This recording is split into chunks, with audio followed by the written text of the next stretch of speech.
5ই August থেকে তো পুলিশের কোনো কার্যক্রম ছিল না।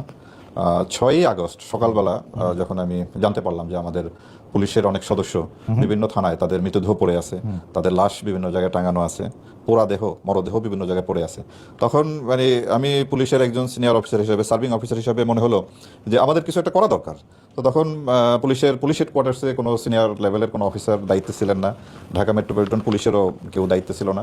এর মধ্যে শুনতে পেলাম যে রাজারবাগেও আপনার যারা পুলিশ সদস্য আছে তাদের মধ্যে এক ধরনের বিদ্রোহ, প্রায় 400-500 লোক সশস্ত্র অবস্থায় তারা রাজারবাগ লাইনের মধ্যে ঘোরাঘুরি করতেছে, একটা উত্তেজনা বিরাজ করতেছে। উচিত যে পুলিশের যে সমস্ত সদস্য যারা নিহত হয়েছে, যাদের লাশ বিভিন্ন জায়গায় পড়ে আছে রাস্তাঘাটে, থানায়, বিভিন্ন জায়গায়, তো এগুলি সংগ্রহ করে নিয়ে আসা এবং তাদের সৎকারের ব্যবস্থা করা।